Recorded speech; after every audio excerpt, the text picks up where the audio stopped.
for listeners who are blind, have low vision, or have another print disability, which makes reading, holding a book, or turning a page difficult or impossible. The content is copyrighted by the respective publishers. For more information, please visit us on the web at nfradioreading.org. Hi there, this is Jane Kearns, and for the next hour I'll be reading from the current issues of Lockport Union-Sun and Journal on the Niagara Frontier radio reading service. Okay,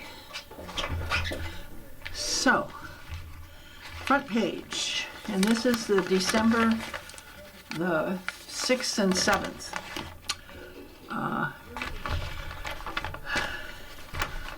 Comptroller requires tighter town record keeping. The audit finds issues with monitoring of fuel, handling of asphalt, millings, and permit errors. This is Heidi Truskell Light. The town of Lockport must improve several record keeping, fee collection, and asset protection processes identified by the state comptroller, Thomas D. Napoli, in an audit released on Friday. The town was called out for billing errors in fuel usage, underselling asphalt millings, incorrect permit fee collections, and incorrect culvert pipe fee collections. Each process was audited beginning in January 2023 and continued to differing end dates in the summer of 2024. We're coming up with fixes to their issues, Town Supervisor Mark Crocker said Friday afternoon. They did purposely say that they did not see criminal activity. They just want us to tighten things up on particular issues, end quote. The comptroller's website said its report provided recommendations for the town to improve its processes. Crockett said town departments met with representatives of the comptroller's office several months ago.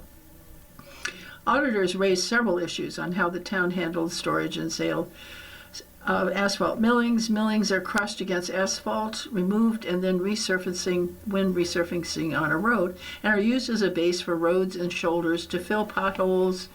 And page 4. Potholes. I think that's 6. Hang on, I'm here. That's interesting. I didn't know that's how they got their extra stuff and that they would actually charge for it. That seems better than dumping it in the waste. Okay.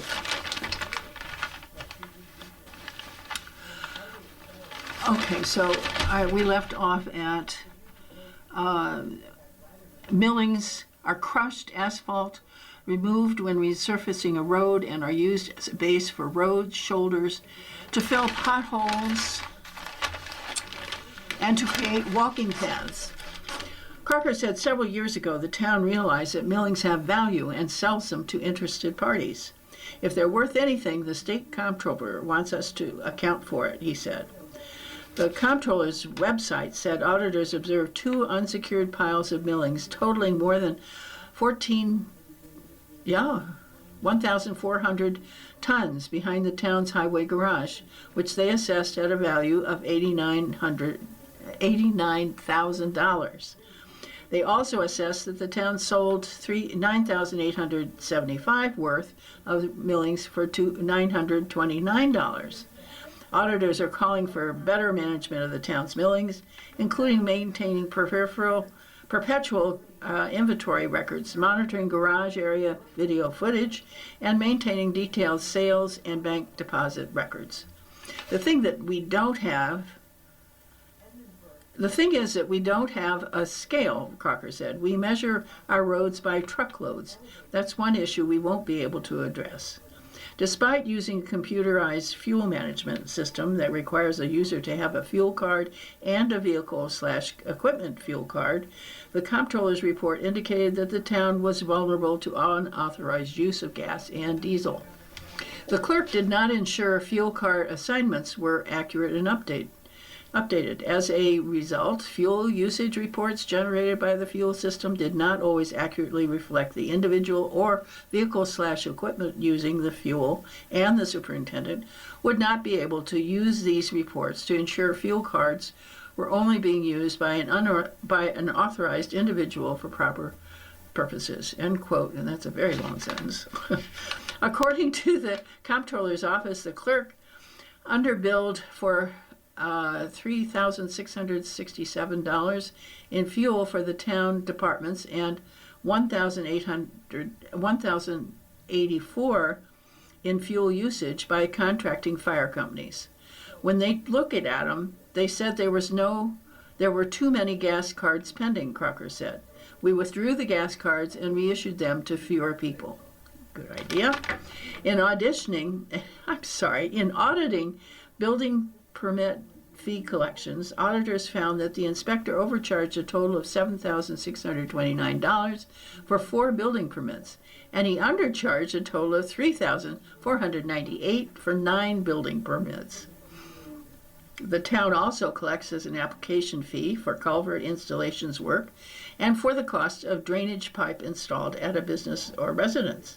Sometimes we would take a check for the job and install the pipe later, the Crocker said. The auditors want us to do it all at once, and that's fine, end quote. So it sounds like they could do much better. Back on the front page. Building plans in big letters. Presentation on Bewley Building Apartments, proposal to be held at Palace. The proposed plan, this is also by Heidi Trusco-Light. The proposed plans to convert the Bewley building into market rate apartments will be presented at a community meeting at 7 p.m. on December the 17th at the Historic Palace Theater. Castello Bewley LLC still owns the building and has entered into a purchase agreement with Pathstone Development to convey the property on the date the developer closes with the New York State Housing Finance Agency. Expected around late 2026, Pathstone would be the operator of the building, managing the rental of 100 apartments. Charles Oster and Joshua Frass of Edgemore Development, a consulting firm for Pathstone Development, will lead a 45-minute presentation followed by question and answer session. Frass said the presentation will include information on Pathstone's history, details of the project, rental information, and will show an exterior drawing and floor plans. John Craig, a First Ward alderman, said, as a privately owned building, the city does not manage the decisions made about the Bewley building. A lot of downtown property is private property, and there's not much we can do. Oster previously said the building is at 55% occupancy. The reality is the building is struggling, he said. The building is not in great shape. You go up and down Erie Canal, and you'll see the beautiful buildings that have fallen.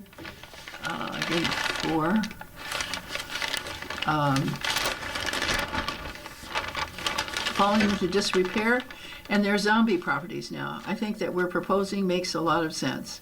Margaret Lupo, 5th Ward alderman and Common Council's representative on the GLDC's board of directors, agreed. We have to just give it a chance. The saddest thing about the Bewley building is what it looks like now. We know that office space is never going to come back like it did before the pandemic. End quote.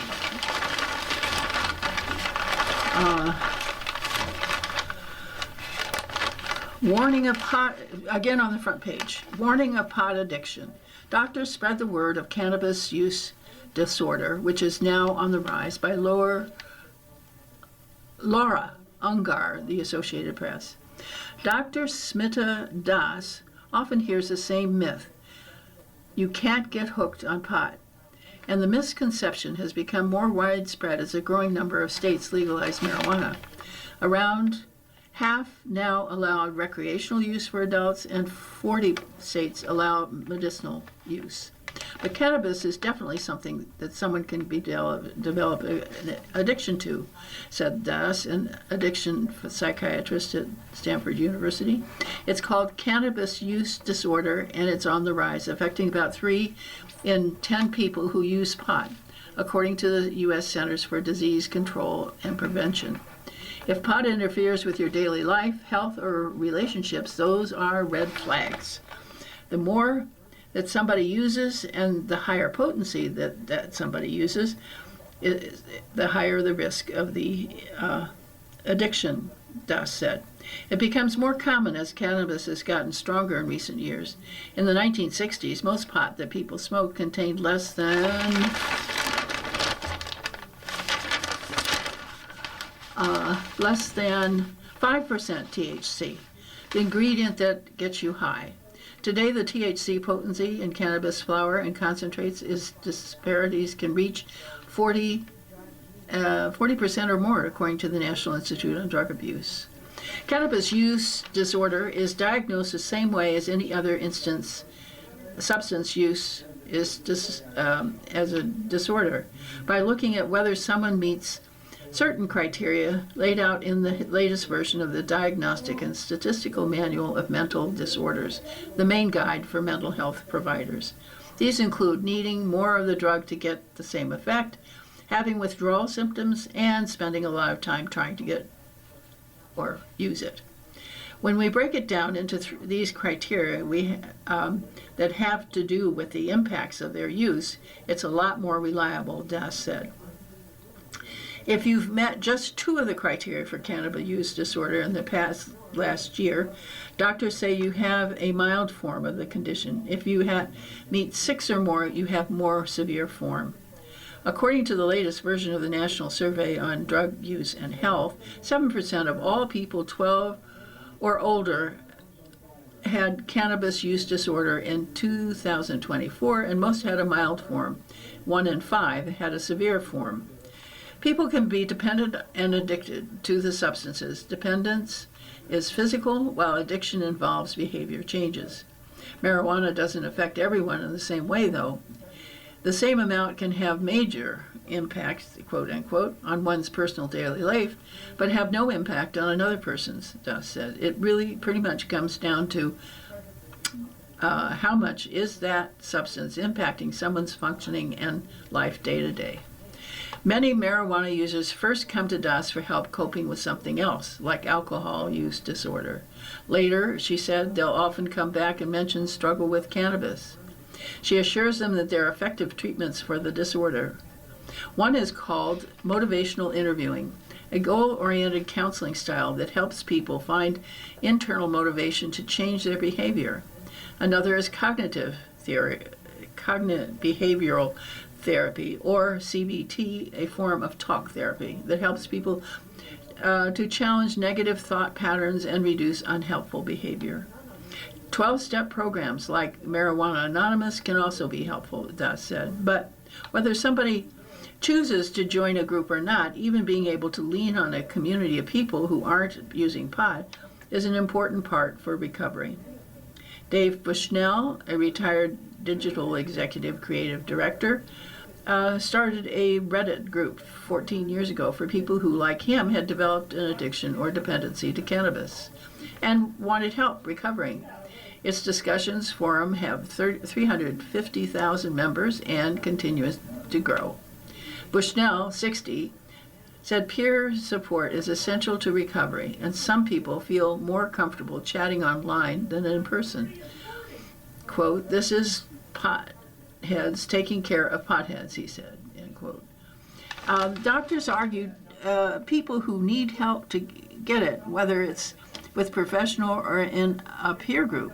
As with alcohol, just because it's something legal doesn't mean that it's safe, Das said. And that was the end of that article.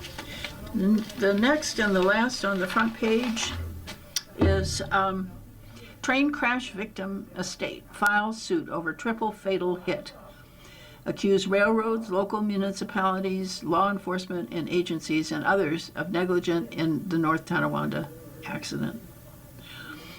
This is by Rick Pfeiffer from the News Gazette.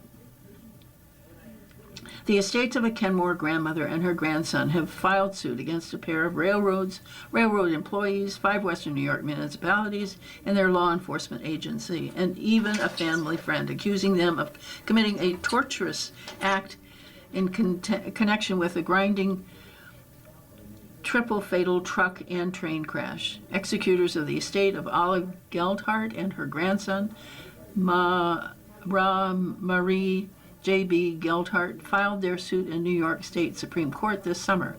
A preliminary hearing for the suit is set for early January before Justice Frank Caruso. The crash between an Amtrak passenger train and a Dodge pickup truck driven by a friend of the elder Geldhart, David McMinn, happened in the early evening of May the 17th, 2024, at a CSX rail crossing at Fulton Street and River Road in North Tonawanda. McMinn's truck was left wedged underneath the engine of the Amtrak train. The force of the crash killed McMinn, 69, Geldhart, 66, and her grandson, 6. Witnesses at the crash told the police that around 7:56 p.m., the pickup truck, which had been traveling north on River Road, made a right-hand turn onto Felton Street. At that time, North Tonawanda police confirmed that a special saturation law enforcement patrol was underway in the city. North Tonawanda Police Chief Keith Glass said that some of these officers were working in tandem with other local enforcement agencies at the time, including the Lewiston and Lockport Police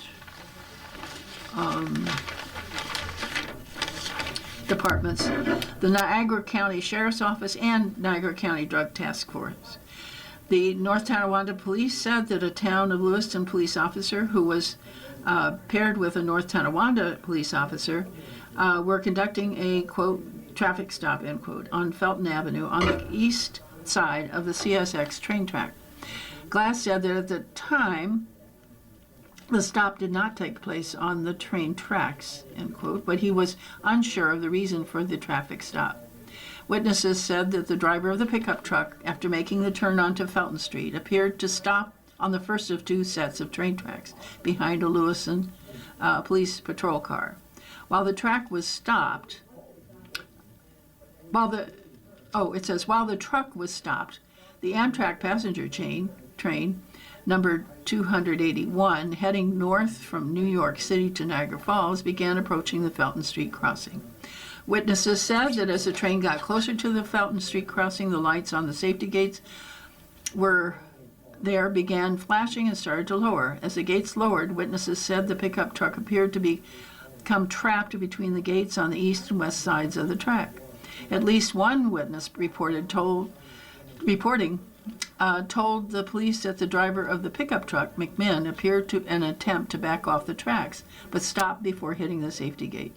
Other witnesses said the westbound lane of Felton Street may have been blocked at the time by a tow truck. Police have not revealed how fast the Amtrak train was traveling, but one law enforcement source said it was moving at a pretty good clip, end quote. The train engineer slammed into McMinn's truck, driving it almost 100 yards down the track before coming to a stop. McMinn and the Geldharts were trapped in the truck. When first responders arrived, all 3 victims were declared dead at the scene. Amtrak officials said there was no injuries to any of the 21 passengers and crew on board the train. The railroad said that they have worked with local law enforcement to investigate the crash. The lawsuit charges that police officers involved in the traffic stop engaged in, quote, negligent, careless, willful, and wanton conduct, gross negligent, and reckless disregard for the safety of the victims, end quote. Oh, no. By conducting a traffic stop far too close to the train crossing. The suit says the traffic stop was a violation of police emergency operations training and fundamental policies and procedures for safe traffic stops, end quote. In the lawsuit, attorneys also claim that additional responding police vehicles and tow truck further endangered the victims by blocking their route down to Felton Street. The lawsuit claims that as the train approached McMinn's truck on the tracks. Its engineer did not attempt to stop and instead accelerated. The engineer not only failed to stop, but accelerated without engaging the engine brakes or emergency brakes, end quote, the lawsuit charges. The suit even claims that McMinn, quote, negligent, reckless, and careless, end quote, in operating his truck with the Geldharts as passengers. The named defendants in the lawsuit are Amtrak and its train engineer, CSX, the cities of North Tonawanda, Lockport, and the town of Lewiston, Niagara County, the Niagara County Sheriff's Office, the North Tonawanda and Lewiston and Lockport Police Departments, Niagara Falls Tow Truck Company, and a truck operator, and McMinn. All of the parties to the suit have filed responses with the court denying any responsibility or liability for the crash and the deaths of the Geldharts. More at a later date, apparently. Okay, so now we're going to page 2.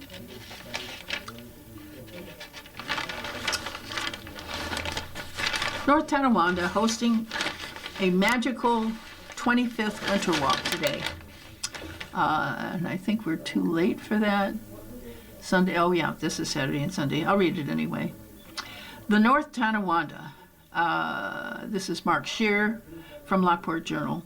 North Tonawanda city officials and business owners have been gearing up for a holiday celebration a quarter of a century in the making. Today, downtown North Tonawanda will host its 25th Winter Walk, an event that will feature strolling Christmas carolers, a visit by Santa and Mrs. Claus, tree lighting ceremony, and fun activities for children and families and holiday shoppers. We're really bringing our community together for this holiday season, the festivities as we celebrate the period leading up to Christmas, and inviting Western New York to join us, Mayor Austin Tylek said during a press conference on Thursday at Frankie Primo's Plus 39 restaurant on Webster Street. The Webster Street Merchants Association helped organize this year's event, as it did for the first Winter Walk in 2000. What began as a simple holiday gathering has grown over the years, largely through private sponsorships and support from community volunteers. This year's magical, quote unquote, 25th anniversary celebration will be held downtown and involved Webster and Tremont Streets, parts of Oliver, and Gateway Harbor. The event starts at 2 and will wrap up at a tree lighting ceremony at 6 at Gateway Harbor.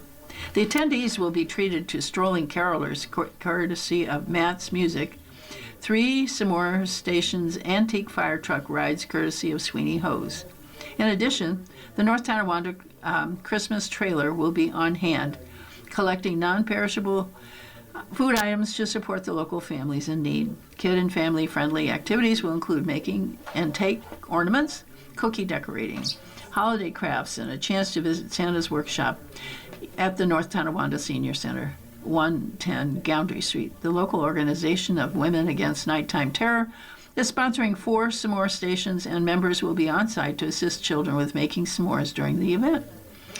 Adult and holiday shoppers will be able to take advantage of in-store specials and merchant promotions, holiday tastings and seasonal treats, coffee, sweets, and holiday beverage will be available for purchase, and representatives of the City Merchants Association encourage visitors to shop in local stores or dine in the local restaurants as part of the experience.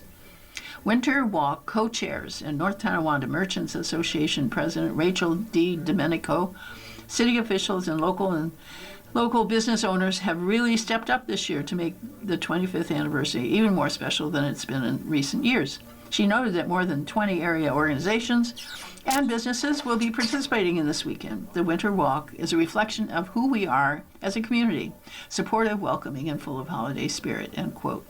This 25-year milestone represents countless memories, traditions, and the dedication of our merchants, partners, families who continue to keep this event dear to their hearts, end quote. Okay. Now, this is also on page 2, U.S. air travelers without real IDs will be charged a $45 fee. Associated Press. Air travelers in the U.S. without real ID will be charged a $45 fee beginning in February, the Transportation Security Administration announced today, on Monday. The updated ID has been required since May, but passengers without it have so far been allowed to clear security with additional screening and a warning. The Department of Homeland Security said 94% of the passengers are already compliant and that the new fee is intended to encourage travelers to obtain the ID. Real ID is a federally compliant, state-issued license of identification card that meets enhanced requirements mandated in the aftermath of September the 11th, 2001 terrorist attacks. Obtaining the ID, indicated by a white star and a yellow circle in most states, means taking more documents to the motor vehicle agency than most states require for regular IDs. It's supposed to be rolled out in 2008, but the implementation has been repeatedly delayed. Beginning February the 1st, travelers 18 and older flying domestically without real ID and who don't have another accepted form of ID on them, such as a passport, will pay the non-refundable fee to verify their identity through TSA's alternative Confirm ID system. TSA officials said that paying the fee does not guarantee verification, and travelers whose identities cannot be verified may be turned away. If approved, however, the verification covers a 10-day travel period. The fee can be paid online before arriving at the airport. Travelers must also pay online at the airport before entering the security line, but officials said the process may take up to 30 minutes. The TSA initially proposed an $18 charge for passengers without real ID, but officials said Monday that they raised it after realizing the alternative identification program would cost more than anticipated. Other acceptable forms of ID include military IDs, permanent resident cards, photo IDs from federally recognized tribal nations.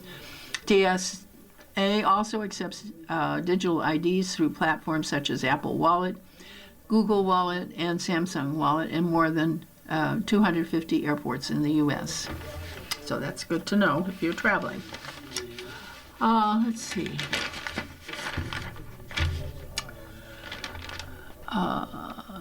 This is Monday. What's today? Tuesday, Thursday, Wednesday, Thursday. This is senior news, and on today is Thursday. 2 cheese manicotti with tomato sauce seasoned with wax and green beans, Italian bread, and fresh orange. And then Friday will be chili con carne with crackers, Caesar salad, corn muffin, and sliced pears. That's for the meal deals. And the attorney for the elderly, Gary Billingsley, attorney for the elderly through the Niagara County Office for the Aging, has office hours from 1:30 to 3:30, Tuesday at the Office for the Aging, 111 Main Street, Lockport. Walk-ins are taken in order of arrival. Satellite offices will be open at Newfane Town Hall, 10:30 to 11:30 a.m. Thursday, and Lockport Senior Care, noon to 1 p.m. Thursday, or call 716-433-1886 for an appointment. The Dale Association Lockport City Center is open from 8 to 4, Monday through Friday. All are welcome. Register for events. Call 716-833-1886. On Thursday, oh no, that's already done. Never mind. Friday, pool, 8:30 a.m. Michelle Farina for Independent Health at 9. Memory Minders at 10. Soup cook-off and holiday sing-along at 11. Lunch at 11:30 a.m. Cards at noon and bridge at 12 p.m. Then Gasport, let's see, no, that's already passed. Newfane, nope, that's done too. Okay, most of this is already gone, sorry to say. Yeah, okay, because it's already Thursday in the afternoon. All right, so on to, in brief, is Pendleton crash victims continue to recover. A driver and pedestrian injured in Thursday's crash involving a car and ambulance in Pendleton continue to receive help at the Erie County Medical Center. The crash occurred about 3:10 p.m. at the intersection of Mapleton and Town Line Roads. The Niagara County Sheriff's Office reports that a 2023 Ford F-450 ambulance was traveling east on Mapleton when it struck a 2024 Hyundai that was heading east on Wheatfield-Pendleton Town Line Road. Sheriff's deputies at the scene said the Hyundai failed to yield the right-of-way at the intersection. After the collision, both vehicles traveled northeast across the intersection, at which point the ambulance struck a 16-year-old male who had been walking on the north shoulder of Mapleton Road. The driver of the Hyundai was identified as 42-year-old Amherst man. The occupants of the ambulance, a 35-year-old Lockport woman and a 27-year-old Lewiston man, were evaluated at the scene and released. The investigation by the Niagara County Sheriff's Office Accident Investigation Unit into the incident is continuing. Jingle Falls continues this weekend. As part of Jingle Falls USA, the live NF Makers Market is being held inside Niagara Falls Convention Center today, featuring local artisans, crafters, and small business making handmade gifts.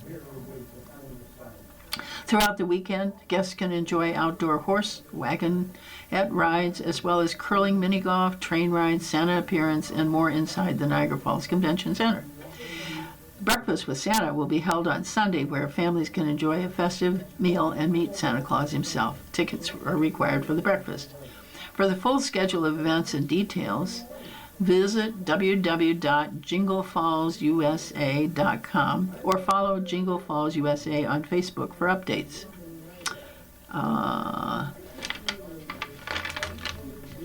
Southbound lane of damaged I-90 overpass is to reopen. So it will be kept at a single lane for foreseeable future. Niagara Falls, one of the two southbound lanes of the I-90 bridge damaged last month, was scheduled to be reopened on Saturday morning. The opening will be weather permitting, but State Department of Transportation officials said on Friday that initial emergency repairs to the bridge, which was struck by a commercial truck carrying a shipping container, have been successfully completed ahead of schedule. Additionally, NYSDOT will reopen the front Porter Road / Packard Road and Whitmer Road on ramps to the I-90 southbound Saturday morning. The lane was originally expected to be open by mid-December. The structure was damaged November the 13th when a commercial truck hauling a shipping container struck the overpass, affecting the steel girders. Motorists are reminded that the second southbound lane on the bridge will remain closed until additional permanent repairs are completed. The NYSDOT Region 5 Director Eric Mika said last month that safety always remains the first consideration. Quote, the department will continue to keep the public informed on the progress, end quote. Okay, next one is U.S. Army Corps of Engineers is working to clean up the Niagara Falls storage site of Lewiston. Okay, NFSS receives another $3 million for remediation efforts. The current phase of the cleanup is expected to be wrapped up in April. This is by Robert Creenan. The Niagara Falls storage site has received another $3 million in funding for ongoing remedial efforts.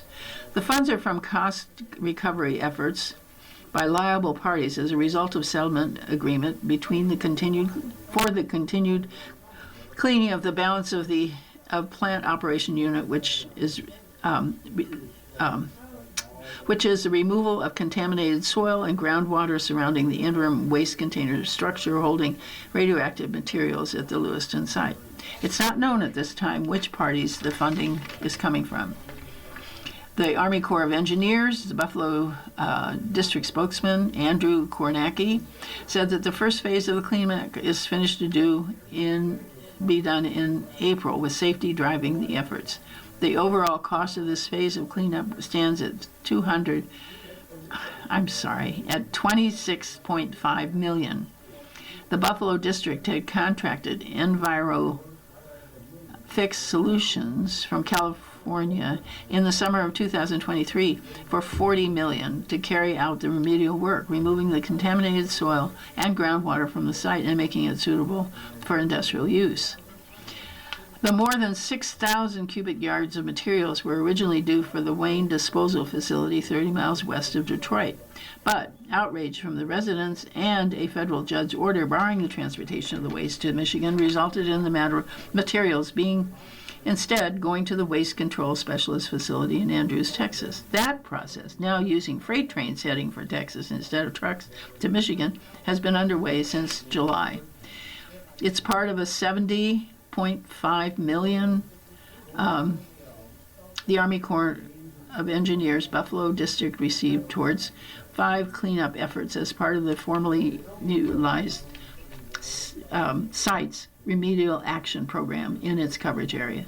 The other 4 projects are located in Ohio, Pennsylvania, and Indiana.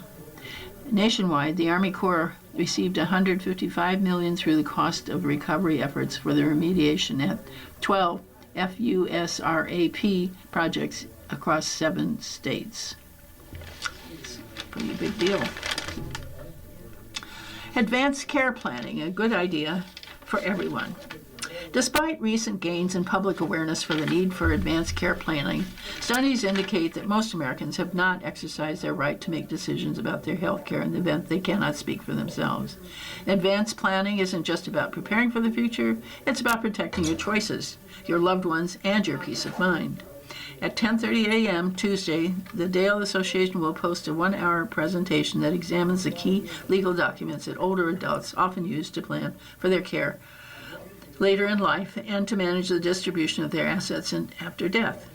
Admission is free and open to the public at large. Attendees will gain a clear understanding of the power of attorney, health care, proxies, living wills, and last wills and testaments. The purpose of each document, while it matters, and the steps involved, having each one properly drafted. Call 716-433-1886 to reserve seats. Walk-ins are welcome. Everyone should understand the importance of having these documents in order. It doesn't matter what your age you are. The attorneys for the Center of Elder Law and Justice will present this information.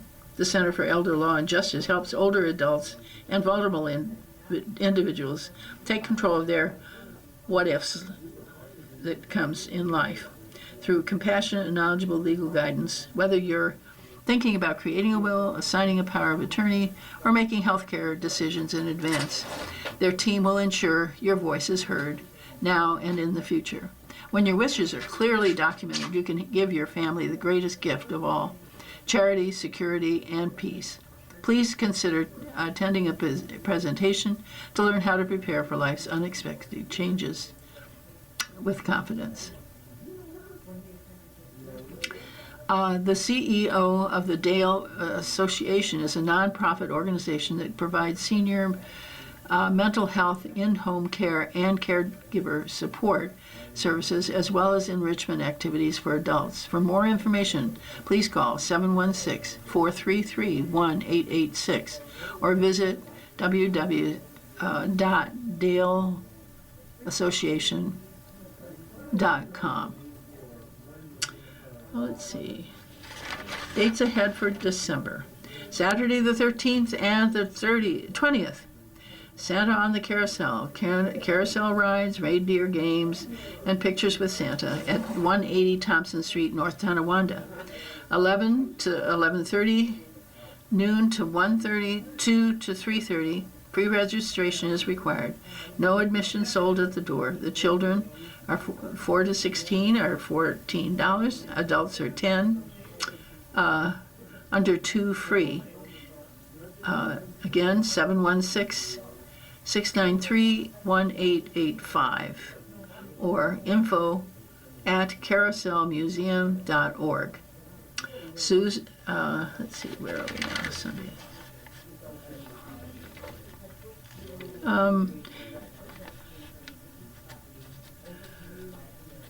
Saturday, December the 6th to January the 4th, 2026, the 35th Annual Festival of Lights, 5 p.m. to 8 p.m., 716-754-7489. Famous Fish Fry Fridays, 11 a.m. to 7 p.m. at Our Lady of Fatima Shrine. at 1023 Swan Road, Lewiston, or FatimaShrine.com. Let's see. Wednesday, December the 10th, Christmas concert, Buffalo Wind Symphony, 7:30 to 9:30, Christmas Songs and Symphony hosted by Our Lady of Fatima Shrine at 1023 Swan Street, Lewiston, 716-754-7489, or www.fatimashrine.com. Saturday, December the 13th, barbecue pulled pork dinner, 11 a.m. until sold out, $14 each. Includes barbecue pulled pork sandwich, potato casserole, and coleslaw, and that's at Dutch Country Market at 12201 Roosevelt Highway, Route 18, Lyndonville. And Sunday, December the 14th, A Song, a Son, a Savior, Christmas Cantata, 9 a.m. and 1:30 p.m. is presented by the Exley Community Church Choir and accompanied by the Wilson High School Ensemble, directed by Joe Breshka. And that's at 338 Lake Street, Wilson. That's https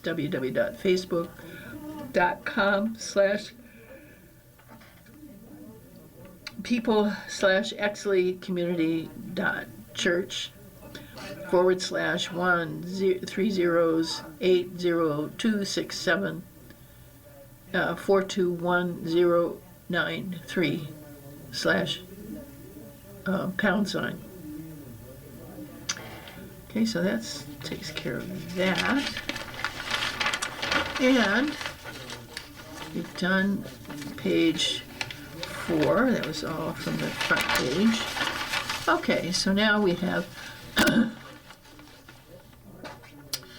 I'm going to read Artemis Comstock, the politician and politician and would-be settler, Niagara Discoveries. A look at the old days in Niagara County and Lockport, New York. The 1860s and 1870s were busy years for Artemis Comstock. The Civil War, his growing family, and his ongoing interest in politics, and of course his farm, occupied most of his time. But just as earlier in Comstock's diary, he noted times of leisure as well. June the 20th, 1866, he quote, went to Suspension Bridge and to Devil's Hole, accompanied by Eveline and 3 older children. We had a pleasant time, end quote. Comstock continued to take an active part in local, state, and national politics. On October the 14th, 1868, he, quote, attended a mass meeting of the Republicans at Lockport. I heard Roscoe Conklin speak. 3 weeks later, he noted, quote, attended an election today and voted for General Grant for president and Colfax for vice president, and Griswold for governor. Grant and Colfax won. Griswold did not, end quote. March and April 1870 were also eventful months for different reasons. The modern conveniences were becoming a reality for the Comstocks. Quote, went to Lockport this morning, March the 14th, and got Mr. Mack to come out and see about putting a furnace in the cellar, end quote. A month later, working upon the house, tearing out chimneys and the stoops, end quote. But in between all this, there was a setback. On March the 27th, he noted, quote, Florence, Addie, Charlie, and Hattie and Mary have had the mumps for the winter. Now I am sick with them, end quote. By September 1870, Comstock was ready to dip his toe into the pool of New York State's politics.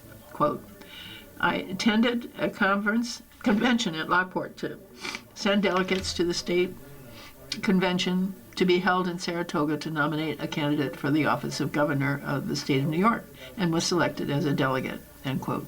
2 years later, he was again elected as a state delegate, but this time for the Republican Party convention in Philadelphia.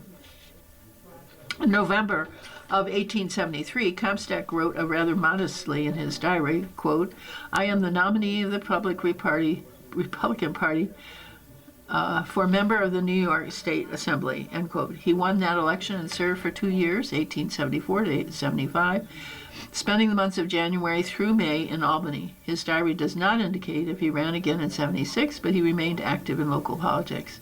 In October of 78, he went, quote, "around through the town, Cambria, with Mr. Thomas Van Valkenburg, who is the Republican candidate for assemblyman," end quote. With Comstock's assistance, Van Valkenburg won the election that year. Comstock's diary is filled with short but interesting comments and incidents that, excuse me, that gives us an idea of what a middle-class family of mid to late 19th century considered important enough to take note of. The family went to Barnum and Bailey's big show, September the 22nd, 1871, purchased a piano and brought it home. On January the 18th, 1872, it cost $400, and that's about $10,000 today. 2 months later, on March the 10th, 1872, this is the 15th anniversary of our wedding. Many changes have taken place. We've been prospered with health and comforts of life, end quote. He attended a calico necktie party on March the 29th, 1872, and an old folks tea party on February the 24th, 1867. Both events raised money for charity. He continued to mark the birth of his children and the deaths of relatives and friends. On November the 16th, 1877, he noted an unusual twist of fate in the family. Quote, "We have another daughter, Miriam, his last child, added to our family this evening. Mr. Edmund Forsyth, Evangeline's father, died today." Another family milestone was recorded on July the 29th, 1880. "We had quite a party for Mother, Tryphena Carpenter Comstock, today, it being her 80th birthday. Very pleasant company." In February 1882, Comstock and a number of other Niagara County men left Lockport for what is now North Dakota to purchase government land and locate a new settlement in that territory. Each man purchased 350 acres in the same area and established a new town they called Niagara. Comstock returned to Lockport for a brief time and left again in April for his new land, this time taking his 22-year-old daughter, Addie, with him. On April the 23rd, he wrote a lengthy letter to his family in Lockport describing the process of the house he was having built for them and his plans for the new farm. 4 days later, Addie found him dead in the field from an apparent heart attack. He was 54 years old. Addie accompanied his body back to Lockport for burial in Glenwood Cemetery. The Dakota property was eventually sold. Eveline continued to live in the Comstock homestead with her 6 unmarried children. The family then moved to Tonawanda in 1890 and later back to Lockport, where Eveline died in 1896. The 300-acre Comstock farm in Cambria was sold in 1901. The brick house built by Thomas Comstock in the 1840s is still standing at Saunders Settlement and Comstock Roads. That's kind of neat. And that was written by Anne Marie Linsbury, in the assistant director of the History Center of Niagara.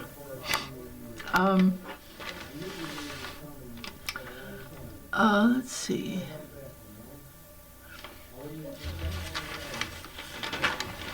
Okay, so an underappreciated holiday flower with upside-down blooms, which is the cyclamen.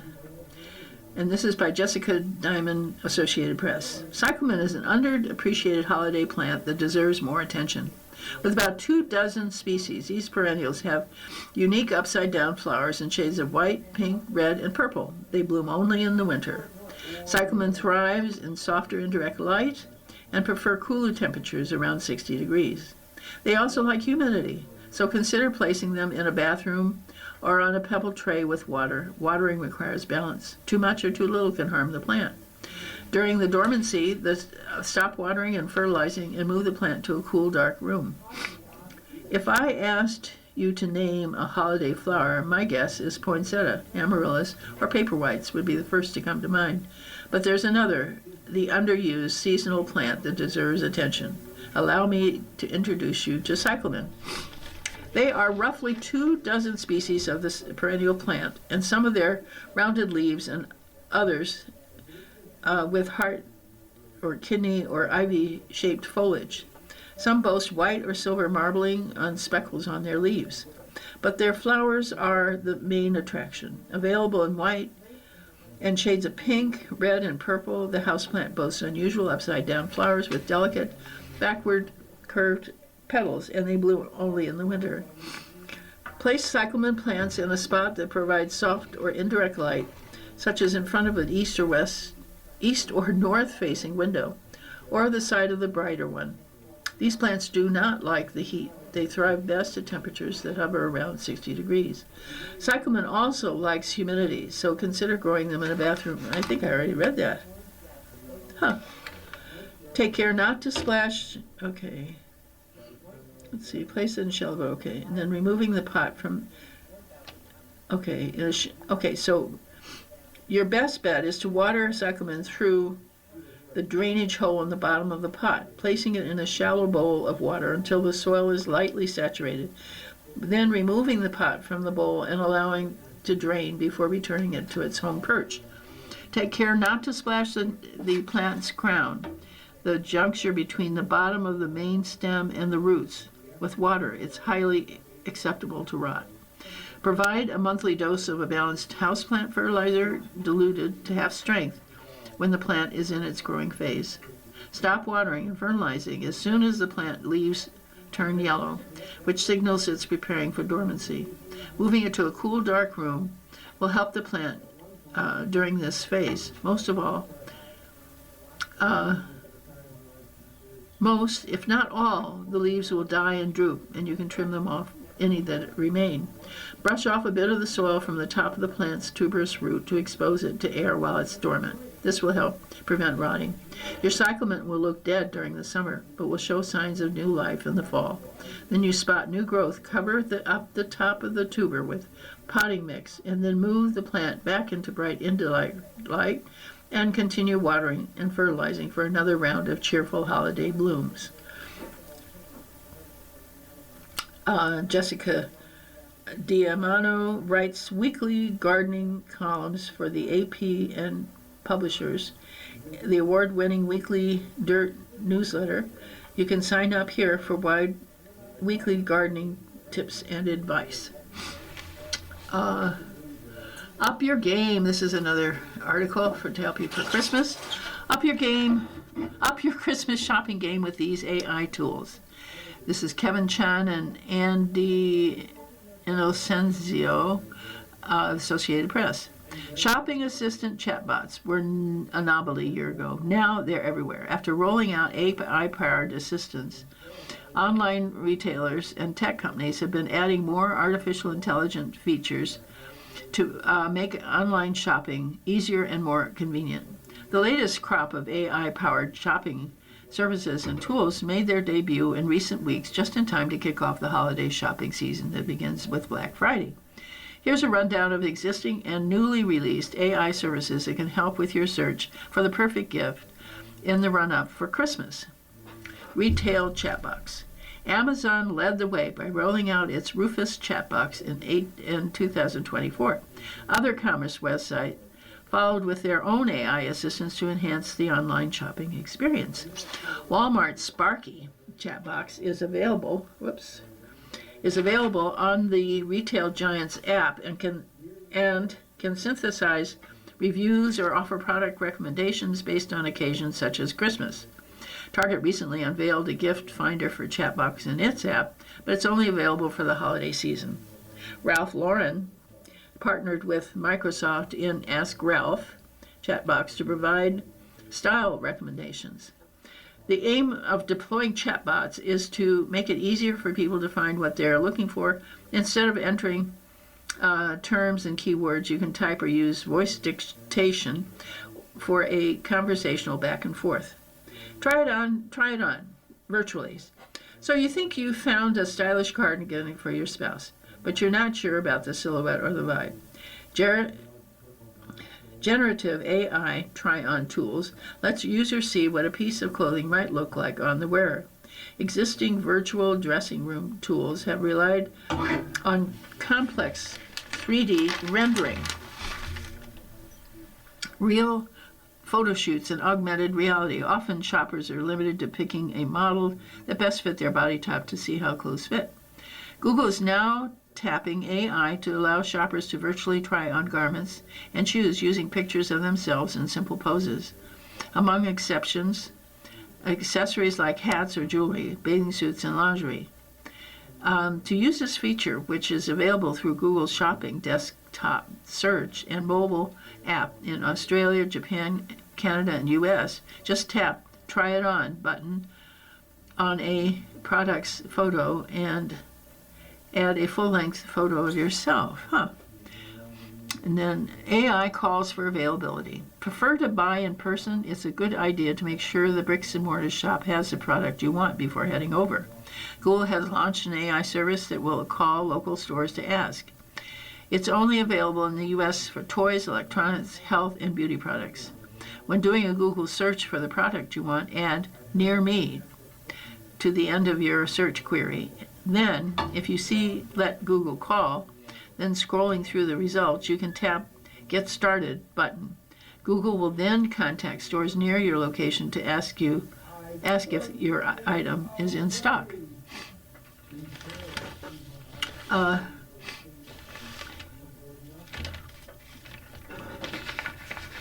this is Carol's dad, Razo, and her brothers in 1946.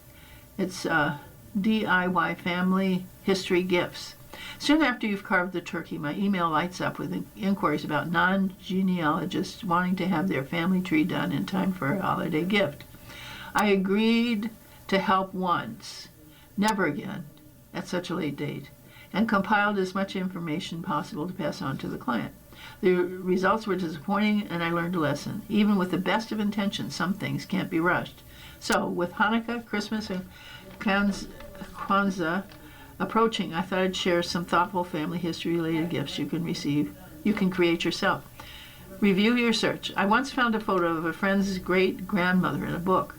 The photographer was documenting conditions in a struggling area of Ireland where she was standing in a doorway. I was lucky enough to locate a copy of the book. I tagged the page, wrapped it up with a bow. Maybe if you found an interesting mention in a book or newspaper, print it or copy it on a sturdy paper and add a frame, and you've got a treasured gift. Photographs. Ancestral photographs are always appreciated by family, but pulling them together in a memory box makes it extra special, including an engagement, wedding announcement with that wedding photo and the date and location. A piece of lace, confetti, mini silver bell finishes it off beautifully. A family tree chart. If you've already spent the time building a family tree, then share it. Order a blank family tree chart at Etsy.com. My favorite is Fresh Retro Gallery, and a family information and beautiful frame for a gift that will be treasured forever. Creating it yourself also gives you the option of adding on new information surfaces. Lineage certificate is another one. Have you established an ancestor as part of Lineage or First Family Society? Well known are the Mayflower Society, Daughters and Sons of American Revolution, but there's also state or territory first families. Submit your search now and have the certificate prepared in the name of your relative. Remember to show descendant to the person named on the certificate. Frame it and you'll have a perfect one-of-a-kind gift. Migration map.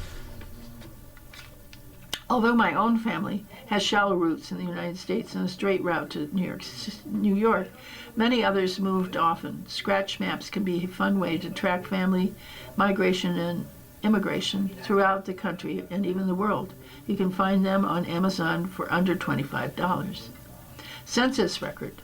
Seeing the wallpaper made from a census record of the original homeowner in a magazine recently made me consider a room update.